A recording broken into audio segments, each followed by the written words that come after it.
sober, busy living sober, busy living sober. Welcome, everybody. I'm so glad you're here. It is episode 437 with Caroline Niziol. Hi, Caroline. Hi, glad Oh to my be gosh. here. I'm great. How are you? Good. She's never done an interview, guys. This is the first time. And First she's time for everything, as they say. There is. And it's so funny because you guys don't know Caroline, but she is like the back end of Busy Living Sober. Caroline helps me with everything I do. Before I have any guests on, I'm like, Caroline, what do you think? Or Caroline, help me do this description. Or Caroline, help me do this. And she's been amazing. And I have to tell you all that I believe like everything happens for a reason. And Caroline, I met through this old friend of mine who I don't talk to all the time. In fact, I haven't talked to him in a really long time now. And but I was speaking to him and I'm like, what should I do with my podcast next? And he's like, you need to call this girl Caroline or actually email her. And I emailed her and she wrote me back and she's like, oh my gosh, I'm almost celebrating 4 years of sobriety. And that was 6 months ago.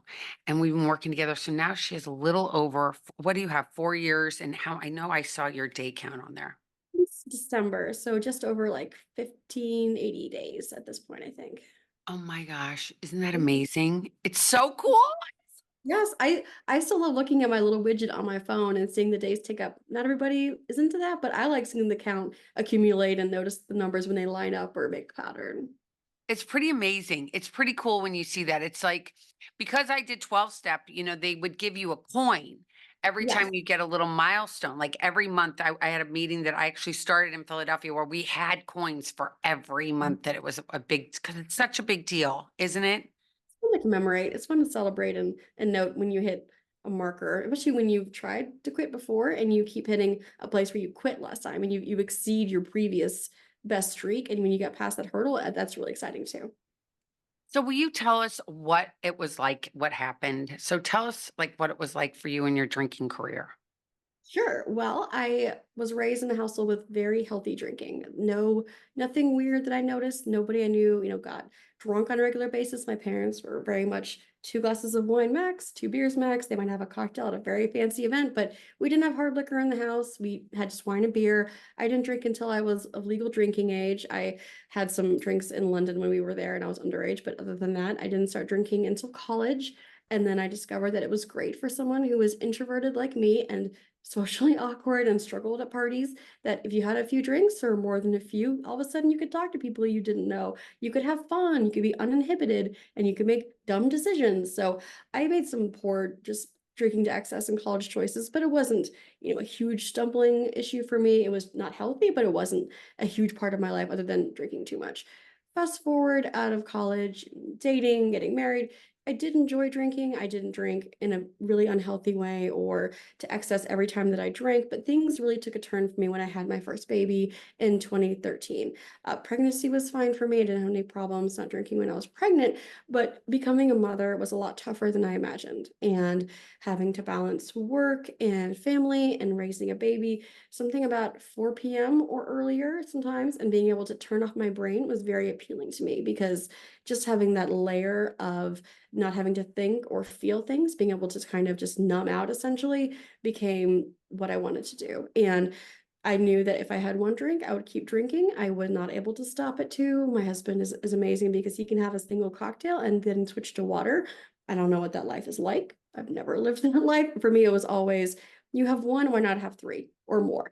And I never did anything illegal or dangerous. I never got a DUI, nothing like that. But I would tend to drink a lot by myself after everybody else had gone to bed. I would just drink and drink and drink, and then didn't want to waste anything. I would just drink the end of my drink and then just fell asleep essentially, and then would wake up at 2 a.m. feeling terrible, emotionally terrible, spiritually terrible, physically sick all the time. And during the year 2019, after I'd had 3 kids in a few years, that's when it really took a turn and was just really, really bad. And I knew it was bad, but I didn't want to quit. I still liked drinking. So I'd do the rules for myself. I'll only drink after the certain time or only on the weekends or only if I do X, Y, and Z. Well, moderating is the hardest thing you can possibly do because you're always going to break your rules and then you feel even worse. So I attempted to quit multiple times in 2019 and I would make it to like 2 weeks and I'd be like, I'm a genius at this. I could totally drink carefully, just, maybe have one and, make smarter choices. Spoiler alert, didn't make smarter choices, just fell right back into the same patterns, justify things, say it's been a long day, or we're celebrating, or it's more fun to go on the golf course with a gin and tonic than it is with just water, make reasons for myself. So finally it clicked. I just had enough of feeling terrible. And December 5th, 2019 was my date where I finally put the bottle down for good. And funnily enough, right before COVID hit and we were all stuck at home and many people turned to drinking to cope. And those rates really, really went up during the pandemic. But I was glad I had that December 4th through the very beginning of COVID to have that practice down. So the rest of the pandemic was not as hard for me because I already quit. So it's interesting. So when you say that, so what kind of things would happen to you? Like, did your husband get upset would he ever get upset with you with like how much you were drinking? Was he like, are you sure you should do this, Caroline? Or would he have Yes. talks with you? I would always order an extra cocktail, like, get one to go, walk around. And sometimes he'd be like, oh, you could tell, but he didn't want to be critical of me. And he knew that, it was a coping mechanism for me dealing with the kids and working and everything. So I think he was hesitant to counsel me to stop, but he didn't fully understand how big of a problem and an inner struggle it was for me at first because he would also say, drink with me, have a cocktail around the golf course, like just have some fun. It's okay. And then for him, he can have some fun and then be done. But for me, it was once the first drink hit, it was game over for me. So part of what made me finally get sober in December was to come to him and very clearly state some things I'd done that have been embarrassing. Putting water back in the gin container, that's embarrassing. Putting Bailey's in my coffee some mornings, that's embarrassing. Buying box wine at Sprouts and walking home and hiding it in the fridge or taking sips of his drink, all those sneaky secret things that probably was not very secretive about that were embarrassing to admit and how bad I felt having to like read him out this list of things I'd done when I was drinking that I was embarrassed about to really drive home the point that like this isn't just a fad health choice I'm making because I feel like I should lose weight or something or that I'm just trying a dry month to recalibrate. Like if I'm going to continue living a good life and be there for my kids in a present way and feel like I am, serving the Lord in my life, I have to just give up this vice because it is not doing me any good. And I'll be better off when it's just completely out of my life. But it's so hard, isn't it? Because it's It such is. a part of society, isn't it? It is, and we would go out, to our golf course, and I would sit down and they bring me a drink because they know what I liked. And so even before I could say like, "Oh, I don't want to drink tonight," there's gin and tonic. What am I going to do? Send it back?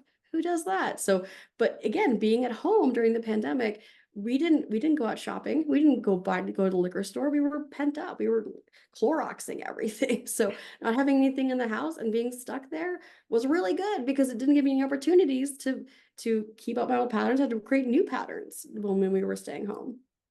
Well, that's amazing because I think that when we do have supportive spouses, which I know you do, as and so do I, thank God. But when we go and we're doing these things, they don't always notice it. For one, but not to put them down, they just don't pay attention, and they do. It's a perfect excuse by saying, you know what, look at me, I'm juggling three little kids, I have a Mhm. full time job, and that's a lot, isn't it? It is, and it's easy to justify. And don't get me started on mommy wine culture, especially online, where everything is a big joke. Here's my sippy cup for the evening, and it's a giant goblet full of wine, or like, you're the reason I drink. That kind of T-shirt. I hate that kind of humor because for one, alcohol is not a great coping mechanism if you're struggling with motherhood or work. And two, it tells kids, I have to be drunk to put up with you. What kind of attitude is that? Kids are a blessing and it's hard. I have challenges with parenting for sure. I have days where I'm like, what am I doing here? This is impossible. But to say that I have to take a drug to cope with dealing with my children, that's not the message that I want to be sending. And it's really unfortunate when you think about it. It really is. I've always thought that. I'm like, what is the big deal with everybody today? Like going Mhm. around having these t-shirts, walking around like you go, I'll be like, oh, I love that glass. It might even be a wine glass, but it Mhm. has some stupid saying about mommy's milk or mommy's something. Yeah. And I'm like, what is this that we're trying to teach our kids today? Mhm. Or like having to sneak drinks in places. I mean, I did that. I had a coffee tumbler that was secretly full of a drink, and I felt like fun and sneaky at a baby shower, like, oh, I have a secret drink. I'm so cool and sophisticated. And it's like you can't spend 2 hours not drinking. That doesn't that's not cool to be like, I have to have this to get through this party. Maybe I should reassess that and been like, I'll have coffee instead. That it's not cute when it's a struggle and you need the crutch to get through something. It isn't. It's but so many people out there don't find the help like you did. And it's really, I want to ask you this because I was talking to a friend of mine who actually during COVID, she was already sober, but Mhm. she went on one of these kicks for physically. So she lost all Okay. this weight, right? She Mhm. lost all this weight. And here we are now back. Now we're post pandemic and she's gained all this weight back and Oh, she that's feels, hard. yeah, it's really hard. And I was talking to her today about it and she's like, I just feel so bad. I just feel so bad. And I said, well, it was easy because when during COVID you weren't going out for dinner, you weren't going to run kids anywhere, you were just at home. It was easy to stay within your perimeter, like I'm only going to eat this and I'm only going to have Mhm. that. You couldn't drive to like wherever pliables or drive to McDonald's, whatever your little Mhm. vices that you love, you couldn't do it. So for you with the alcohol, how has that been since the world has opened up and you're out doing things again? You're back at your club. It's springtime right now. I'm wearing all Mhm. yellow. If you guys aren't watching me and you're just listening, I'm wearing all yellow because it's spring today. And it's spring. And how are you dealing and how are you coping these days with all the alcohol around you at different places? I don't really find it tempting anymore just because I've come this far in the idea, of breaking sobriety of almost 5 years in December. Just to have a good time to me is really, really unappealing. But at the same time, I recognize that relapse can happen anytime. I shouldn't just let down my guard or feel like I could try a sip or something. I would never do that for the record. But I know what I like when I'm out places. I like to order, a gin and tonic, not gin and tonic, obviously. A tonic and lime and with grapefruit is really good, or I'll get a non-alcoholic beer. And I've also learned to not care what other people think about it and how they often make it about themselves. One of the funniest things to me is when it comes out that I'm sober, I don't drink, wherever it comes up in conversation, people immediately tell me how little they drink. And I genuinely don't care. Like, if you, I mean, obviously, I care if you're someone that I love and you're, binge drinking every night. I care about that. But if you have a couple of beers in the weekend, I genuinely don't care. Great. I'm glad you enjoy beer. That's awesome. Have fun. But it's like, oh, I don't drink that much. Like, I wasn't talking about you. I'm talking about what I do. I don't drink. I'm not making you make my choice. It's just one of those little defense mechanisms that I find kind of funny. But when it's beautiful out, it can be very tempting. People have, you're on a boat and you want a beer, or you're on the backyard watching your kids and you want to have a margarita. So there are so many great drink options these days. I mean, it's crazy the amount of non-alcoholic beers we can drink, or just making a mocktail, or just enjoying the original adult beverage. Water is always a good choice when it's hot out. And tell me this, what did you use a coping skill? Was there something did you have somebody out there that you could reach out to? Because I know when I did 12 steps, long 18 years ago when I was first getting sober, I mean, I had to walk to a church basement. Was there a place Yes. that you would go that you found support? Really only online. I found a few Facebook groups that helped, and I always enjoyed being able to private message some of my friends I'd met, online throughout the years who were sober. There was one girl from Australia, and she had gotten sober about 6 months before I really clicked with it. And I remember looking at her and being like, that's great for her, but I could never, ever really get sober. And then when I started to realize I really probably should do this, she was very encouraging to me, always a message away to chat. And the Facebook groups were great too, because you could post and say, I'm commemorating a milestone, I hit a week, or I'm really struggling. I'm going to this party tonight. And know everyone's going to be offering me shots. What do I do? And then knowing people were out there checking on me and knowing they want to know how the party went, that will play the tape forward if I go there and disappoint people online. How will I feel? That's to me, the online connection is really strong for me. I know some folks definitely are better with an in-person group, but for me, the online connection was strong enough, knowing people were out there. And then also once I got really serious about it, being able to tell my family and friends and having it be more public was great for me, not only for the accountability that people in my wider social network knew about it, but also the fact that other people could see that and see, she's struggling with this, I am too. I can reach out to her, because people message me, they say, I hit 5 months today. I had no idea they were struggling or even trying to quit. But the fact that they saw a post of mine, if that can help somebody, I'd rather be more open and not have secrets or feel ashamed of things, like we always talk about, sober not ashamed, than to be secretive and like, this is my private sin nobody can know about. Because people need to know that other people are struggling, and it's human to struggle. And tell me this, how was it when you told like your mom and dad? They were, it was interesting because they both have such healthy drinking mechanisms. And, we did wine tasting in France, and I, had obviously presented a good facade all the time. So I don't think they really realized how bad it was for me. And also, I didn't drink as much as I would have wanted around them. So if we had a family dinner, like I might drink too much for a regular person, but I wouldn't go completely bananas because I'm with my parents. So something still holds me back. So, but they embraced it for me and they saw how much better I feel. And they really do a great job of, bringing non-alcoholic drinks to events. If we're going to be doing a family dinner, they'll pick up some Sam Adams Just the Haze they know I like, or, some tonic water. So they still drink and my family still drinks when I'm at events. But to me, I'm not here to ruin everyone's fun. I do that for free on the side. And so people can still drink if they want. I'm not going to be worried about it. Like, as long as no one's trying to make me drink, you guys can have beer. It's totally fine. And like this past weekend, I know it was, and we're putting this out a little bit after Easter, but I know this past weekend was Easter and you were with your entire family. I think even your grandmother, was your grandmother there too? No, she was not for this one, but it was my entire extended, all my siblings and their partners, my parents. So, and some people at brunch got coffee. Had coffee. People had a martini, but again, it was not some kind of pressure situation, and people can make their own choices. I'm not here to police anybody's behavior.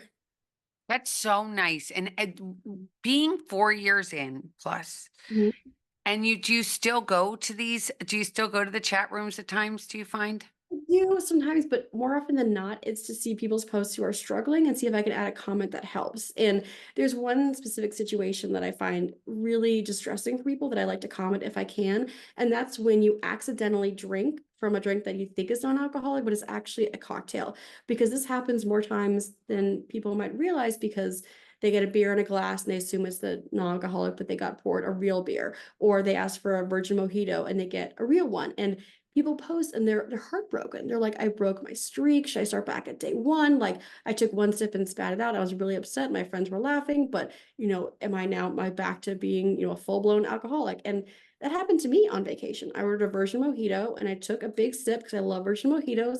And all of a sudden I just knew it. I knew it. And I had Jason try it. Of course, it's really sweet, but he could still tell it had alcohol in it. And the waiter was really casual, like, yeah, I didn't realize you said virgin or something. And I cried. I cried on my vacation because I felt like I had violated something. And I had posted in a group, this was about 2 years ago, and they were like, did you finish the drink? Did you order another one? Of course not. I put it aside. I was very upset and got a virgin drink. And they said, you didn't break your streak. You fought to keep it because you didn't succumb and you didn't keep drinking and just say, forget it. I may as well finish the whole thing. And people who post, and I always comment and say, that happened to me too. And guess what? Like, I'm still at my same count. I don't have to reset the clock just because someone gave me the wrong drink. And if you sip it and you realize what happened, or even if you have the whole drink and you're upset, that shows that you're committed to sobriety, even if you get served the wrong drink. And it's not some kind of deal breaker, or it's some kind of defeat that you need to feel ashamed about, because it can happen to anyone. It's so true. It's so true. I sometimes Mhm. get stuff, and I had a dear friend who even had, there was a cake I ordered once. And, Oh, have you had that when you go, well, like, desserts, I had to read the menu because I'm like, oh, this thing is, stuff full of, Kahlua or whatever. And like, why does this dessert have alcohol in it? Because it can happen for sure. like tiramisu? You think, oh, Yes. tiramisu, right? I learned recently they can make it with Marsala wine. I'm like, why is there wine in a cake? Like, this is a coffee cake, people. Would you put like espresso and cream, Marsala wine? Wine does not belong in this cake. But when I found out, I was like, I guess I'll have to reread Italian restaurant menus more carefully now to make sure I don't get wine in my dessert. It's so true. And being diligent because you want it now, don't you? You just love I mean, what would you say your life is like today compared to what it was when you were drinking? Well, it's clarity and it's also the freedom from worrying about drinking. Because when you have a problem with drinking, you think about it all the time and you're always negotiating with yourself. You're like, okay, you're going to a party, you can have one drink, maybe two if you're good, but don't have more than two or you'll be embarrassing. You get to the party and guess what? Okay, we're going crazy. We're having three margaritas in 15 minutes. Not literally, but you're always thinking like, is it okay if I get a drink at brunch? It's 11, it's a little early, but I could still get a drink. Or okay, I'm gonna have a drink before dinner. I'll start the wine when I'm cooking, and then we have another bottle in the fridge or outside the fridge. I can have two glasses with dinner, and then he'll have one glass. I can finish the bottle. You're always figuring out like your next fix, essentially, and that's exhausting. It's exhausting to think about it because it takes up too much brain space, and it's exhausting because you're always trying to figure out like, will it work out like this, or will I need to go to the store and buy more? Because of course you don't stock a lot because that makes it look like you have a problem. You always have to go and like buy more because then you're less of a problem if you're buying wine every 2 days instead of once a week. The logic is not there.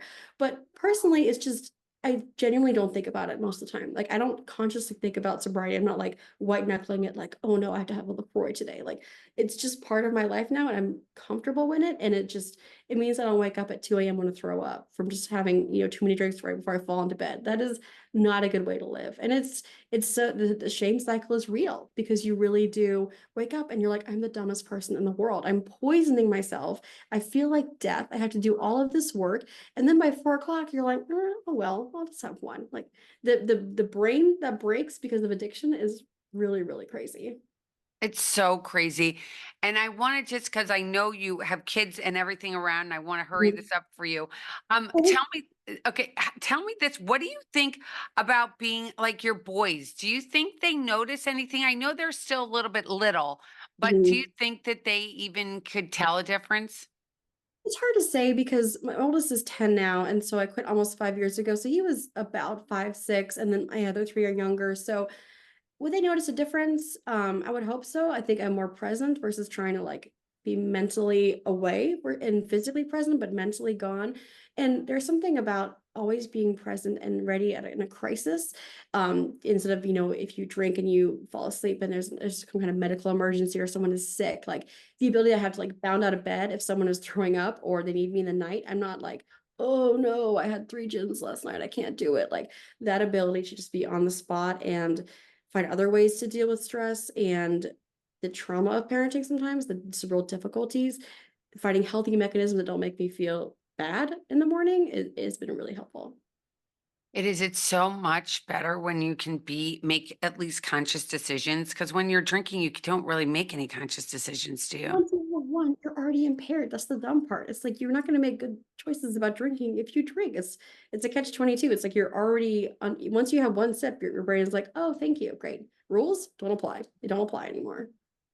And how is your husband dealing with it? With because I know he's a big golfer and it goes kind of in tandem, that's golfing and drinking. How has it been with him? Well, it's funny because he never really drank that much anyway, and he could have he could have like a bottle of whiskey on top of the fridge, and it would be there for months, and I'd be like, "How is there still whiskey in this container? Like, do you know you can drink it, right? Like, why do you still have half of it here 3 months later? Like, you could have had that last week. Why haven't you drunk it yet?" It's just like our attitudes about consumption were a little different, but it's funny because he drinks a lot less anyway now, just because I have, and he has said, "I feel so much better. Like, I feel so much better when I don't drink," and now we're on vacation. He might have, a Miami Vice by the pool, but he definitely is not out there, having a ton of drinks, and he prefers it. But I'm lucky because there are people out there trying to get sober who have husbands or wives who are like, you're the worst person when you don't drink, or you're boring, you're not fun anymore. And that's really, really hard because you want your spouse to be supportive. But some people just have to keep working to it even when their spouse is out there, getting drunk or making bad choices. And we can't control other people, only our reaction. My favorite quotes from my mom, but it is hard when you're living in parallel tracks with someone who doesn't see things the way that you do. I love your mom. I haven't met her yet in real life, but I love that. I love that she said that. It's about our I reaction. love That you is, yeah, too. I love that because our reaction sometimes we come, and especially if we've had drinks, we can't even control it. Yes, and then you just make dumb choices. And it's funny because people think they're more social and fun and witty when they're drinking, but studies have shown that it's mostly a placebo effect. You're like, I'm having a drink at a party, like I'm so much more fun and cool. And as you get older and as you care less what people think about you, you can still have a good time sober. You just are less stuck on like, do I look weird right now? Am I embarrassing myself? Part of it is just being like, I don't care if people like me or not. I am who I am, and if they like me, great. If they don't, then they're lost because I'm pretty fun to talk to at this party. See, I love that. And have you always had that? So have you always had that sense though that you are fun and that you are like positive and liking yourself? Because I love that. I love that you love yourself because so many people sit here with this self-criticism all the time and they want to like look like something, but they're not. And it's all bravado. It's not real. Mhm. I've never been afraid to, be into what I'm into, my hobbies or interests or anything, but socially, I mean, I genuinely did drink for a long time because I felt very awkward socially, just being more introverted, not really enjoying big groups of people, and being in college, the loud raucous type parties or just even work functions where I was trying to make small talk like, "Hello, do you like weather? Me too. I also like weather." Like having a normal back and forth conversation. And yeah, having a few drinks does help with that at first, but unfortunately doesn't always last if you keep drinking. But being able to just learn how to converse and engage socially without having to have the crutch has been good for me. And I'm still very introverted. I'd rather not go to a party pretty much 98% of the time. But when I do, I know it's not going to be forever. It's probably people that I enjoy. And once I get there and get going, I do generally have a good time. And with the boys now, do you have things to do after, like, do you have the parent, like, I remember that we had like the school, the class party, like Mhm. we always had these class parties where all the parents would end up getting really drunk. Does that still happen? I think it does. We don't go to too many parties, luckily, mostly because we are a hermit family and we mostly just stay at home, other than, playing golf or, seeing family. But I do think it's depressing that everybody has to be drinking at a kid's birthday party, especially where my big thing is also around pools because pool safety is really important, being in Georgia and, in Florida, like if you need to have one adult whose job it is to watch kids at parties and people go off and they drink and they're not paying attention. I mean, that's dangerous. And part of the benefits of being a sober parent is there's no like, buffer level of, oh, I'm kind of half buzzed right now. You're always alert when you're not drinking. I love that. And what do you, because you got sober during this time when it's really, do you feel like it's really in? It's funny because I feel like there are definitely people who want the, I'm not to say cachet, but the benefits or the cool factor of being sober without actually putting in the work. And I don't mean that in a mean way, but they'll do like a dry January and they'd be like, I'm back to my regular life. Here are my champagne cocktails. Or they want to be the sober curious thing where they just drink less, but they're still drinking. And I think for some people, that's a genuinely healthier choice. They really can moderate, and there are people who don't have a problem, and that's great. But I do think there's a group of people who really would benefit from full abstinence and not drinking again. And they feel comfortable in sort of like the half in, half out, where they're not committed to sobriety because it feels scary to take the total commitment to never doing something again. That's hard to think about, even though it's one day at a time. It's still saying, I'm never going to enjoy this thing that has brought me brief enjoyment throughout my life. So I think some of it is definitely a desire to still enjoy drinking without feeling as guilty because, oh, I'm like sober curious. So I only drink on, days ending in Y or things like that. So crazy. So you mentioned something in the beginning. You said that you had tried doing this before. What was that like, and how many times did you try? More than I remember. I probably could look at my diary and see, but it was all throughout 2019. It's mostly for, a week or two at a time. Maybe my longest span was maybe 2 or 3 weeks. And it was always internal where I told myself I'm going to quit. And what made the difference that last time was being really out about it with my family and with Jason, my husband, and posting online and saying, guess what, guys, I have a problem. I'm quitting. And doing all the steps of explaining to him about the things I struggled with and just basically putting a line in the sand and saying, look, stop this insanity of doing the same thing, expecting different results. Like it's never going to get better until you're really committed, until you really say, like, this is it. This is my day one. No more day ones. I'm going to keep on this path. But I think most people don't realize how normal that is. I know very few people who quit one day and they were good forever and they never had a relapse or tried to quit more than one time. Almost everyone I know is like, I tried this time and this time and this time. And then finally, I'm on year 6 or whatever. But few people just make a choice and then instantly, like, they're good. They're just sober from that point. I think most people do have stops and starts. That's normal for a recovery journey. And do you think so so when you finally did quit on Mhm. December 5th, 2019, Mhm. have you, was that like, was there an aha moment? And I know that you're religious and spiritual, which I am too, which I love that. That's another thing that we have totally in common. And do you think that your relationship with God helped you get to that one day? Do you think that the spiritual part of your life helped? Absolutely. I mean, everything is tied together. We are spiritual beings, whether we want to admit it or not. And it wasn't like a huge epiphany. It was more just the wearisome feeling of like, oh great, I did it again last night. I drank too much. I made dumb choices, and I have different things I can look at. What are the balloons? Okay. Anyway, I don't remember some kind of specific thought. I remember just waking up and being like, again, really, again. And I was like, this is it. This is the last time. I'm done. I'm totally done at this point. But I always say, my favorite expression is Soli Deo Gloria, which is from the Reformation, and it means all glory to God, like glory to God alone. And Mhm. anytime I post about my sobriety journey, I always try to end with the SDG Soli Deo Gloria, because it really is all to his glory. I'm not talking about sobriety to be like, I'm amazing. I did everything by myself. Like, only by God's grace am I here and not dead in a ditch or having liver failure in a hospital, which could easily have happened as much as I was drinking, all those dumb things that I was doing. And only through God's perseverance and pursuit of me am I here happily sober, not dead, not seriously ill, and happy to be sober, not just like, oh, fine, I have to live this terrible life with no drugs anymore. I'm happy to be sober. I'm happy to choose it every single day. Isn't it amazing? Can you believe that? I mean, the fact that we got to meet is just so I know. amazing. I love it. We're gonna do this again. We're gonna definitely do this again. I love hearing your story. Mine's different in that I did go because I didn't have a choice. There Mhm, were no choices back then. And today, the fact that you could be, tell on yourself on kind of a way and take mhm, ownership of who you were. I mean, there wasn't even any Facebook when I got sober. So that wasn't even existing. That's how old I am. Oh my gosh. But, being able to be accountable and being able to say, okay, this is what I'm doing and standing up for that because, somebody mhm, a long time ago told me, like, your name is all you have. And, mhm. holding that truth and realizing that, you know what, I'm making this declaration and I'm going to stick to it.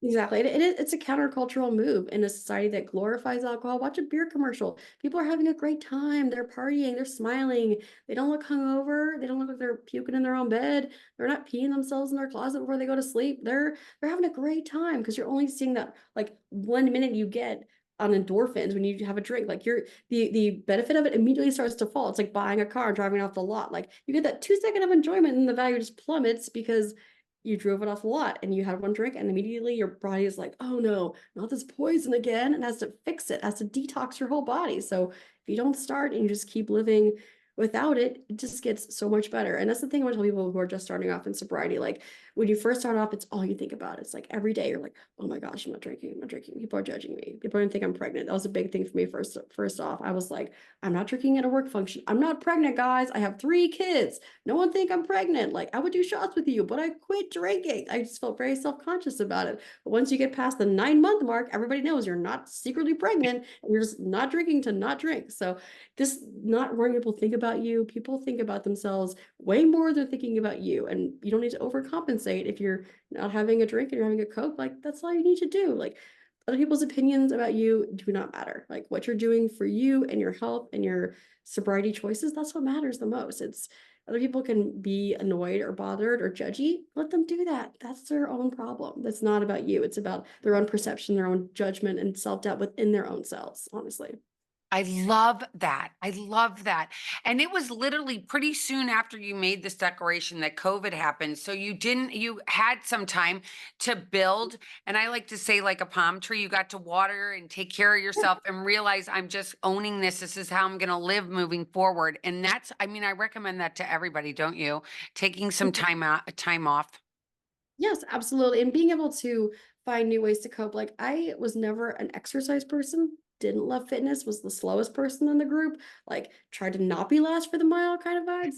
And then 2 years after getting sober, I got really into working out. I have a Peloton treadmill now. I love to lift weights, love to do yoga, but part of the thing is I didn't try to do that in tandem with getting sober. I didn't try to quit eating sugar while I got getting sober. I didn't try to like drink all the water in the world or get better sleep when I got sober. It's we try to stack too many habits. Like it comes from a good place of self-improvement, but you're also setting yourself up for failure because it's really hard to make all those changes at the same time. So I even see a lot of people who are like, I quit drinking 3 months ago and I haven't lost any weight. It's like, well, are you eating a lot of candy because you're trying to, get that same hit like you used to get from drinking? Or are you just living your life? Not everybody's gonna get sober and then become this like fitness model. That's just not how bodies work for everybody. So not trying to take on like quitting drinking and bring on a lot of other things to do to improve yourself is also important because once you have that sober foundation and you're confident in your sobriety, then you can bring in things like I'll never eat sugar again, or I'm going to go paleo or whatever. But it's really hard to make those kinds of like sweeping differences in your lifestyle while also making a really big push at not drinking. That's my opinion. I agree with you 100%. But why do we want to do that? It's like, all right, and a lot of people like they're getting sober, they're going to quit smoking, they're going to quit doing that, they're going to quit just like you said, and it's so true because I Mhm. think if you bite off too much, you're going to fail. Yeah, and then you feel even worse about yourself because you're like, "I couldn't even quit, and I couldn't even add all these extra new habits." Like, you have a whole lifetime to bring in good habits. Like, just taking out the drinking is a great place to start, and then once that's part of your life, then you can look into things like changing your diet drastically. I mean, if you're a superhuman, maybe you can do all those things at the same time, but I think for most people, it's too much, and they get overwhelmed, and they go back to the exact same thing they used to do, whether it's eating or drinking or whatever that looks like. It's so oh my gosh, I love that. So your tip number 1, what would you say your number 1 tip is for somebody that's out there and they're like, "I feel like Caroline, like it drives me crazy. I wake up in the morning, I feel terrible. I'm judging myself. I overdid it again." What would you say? My tip for most people would be the transparency and telling your family and friends and posting online, but a lot of the caveat that a lot of people are embarrassed and they're very private, or they work somewhere and think their work colleagues would judge them, and they just don't want it out there. They just are not ready to really be open about their struggles. So the main tip I would give is one that I got early on, which is play the tape forward.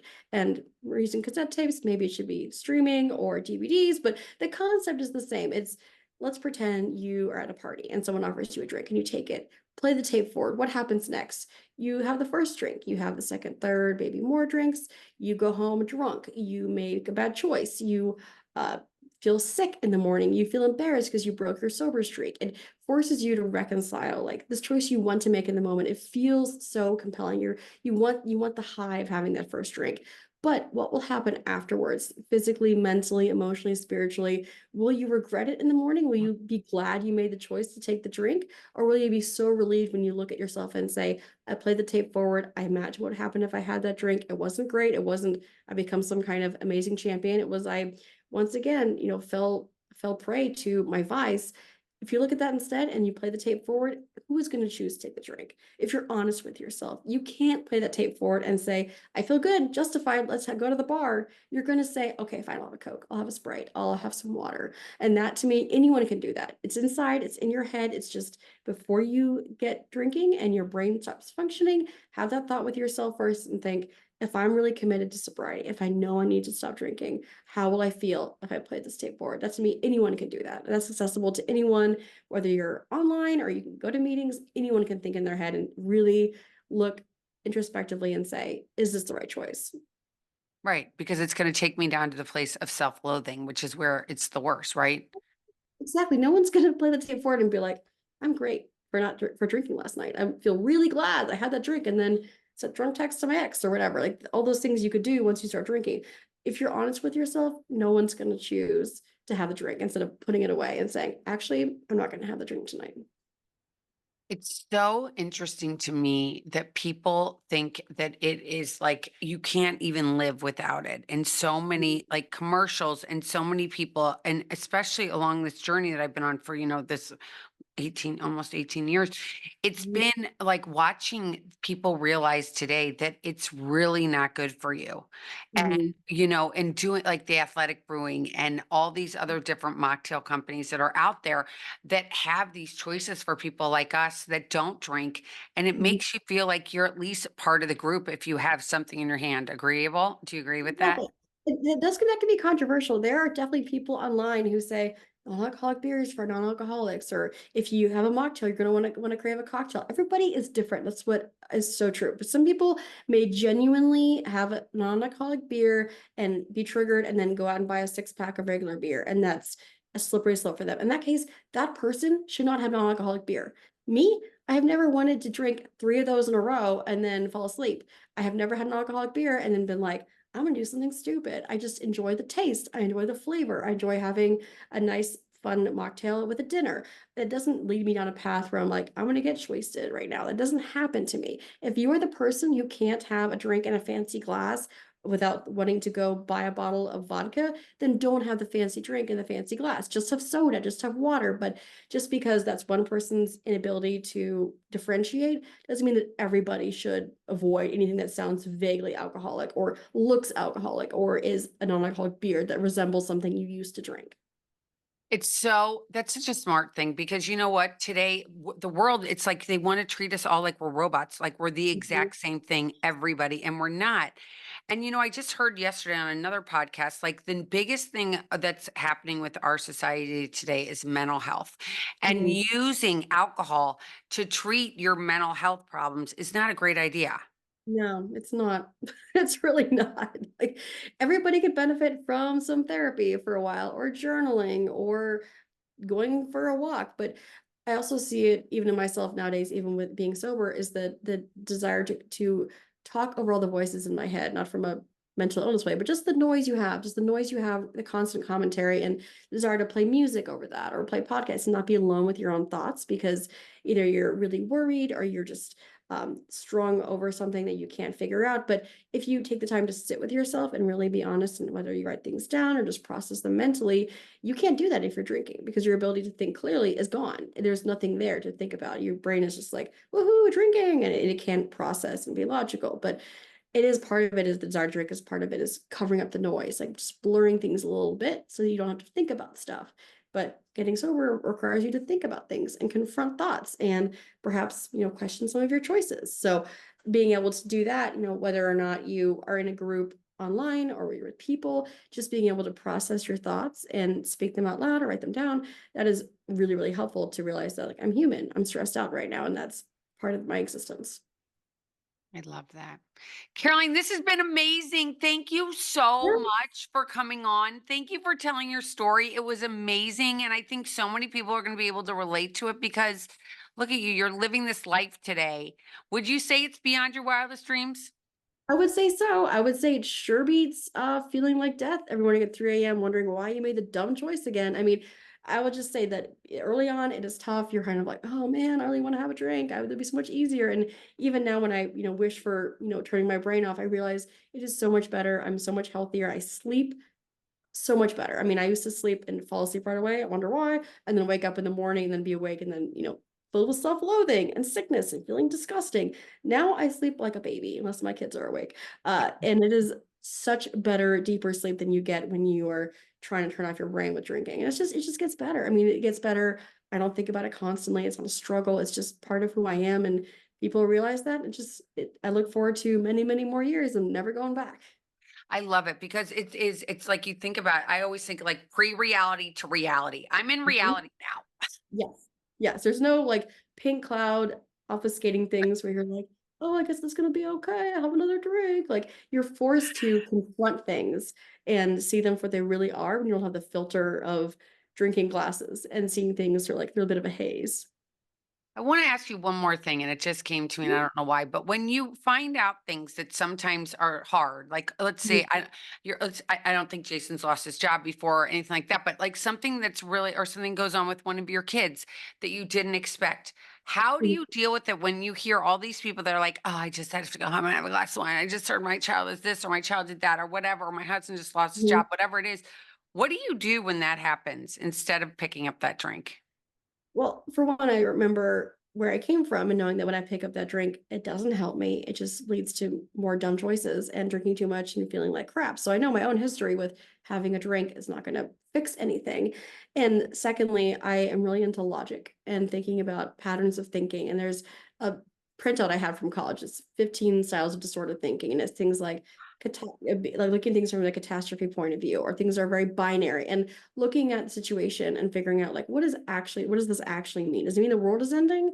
Does it mean that my life's never going to be the same? Or is it something I can endure? Like, am I being dramatic about this? Or is it something that I can cope with just through making choices and doing what I can with the information that I have? Like, in the moment, if someone's having a meltdown, one of my kids having a hard day, like, it's really, really hard. And afterwards, I always feel like I'm, been kicked in the face and just emotionally wrung out. But I know that there's no problem alcohol can't make worse. By having a drink on top of that, it's just going to take away the ability to process and get through it and emotionally know that everybody is safe, I'm fine, and then keep going with my day. It's just going to stop everything and just not add any value if I have a drink at that point.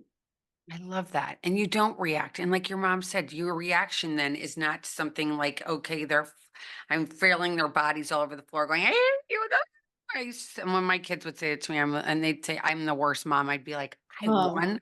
When they tell me I was the worst mom, I'd be like, that is a huge accomplishment. Do you know how many moms there are out there? And I'm the worst one. number one worst.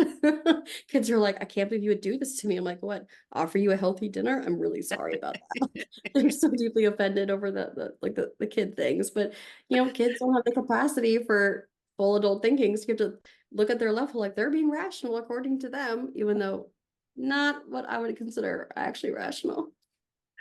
But now you get to give them this childhood that's like not with mom, in the corner feeling yucky. And it is amazing.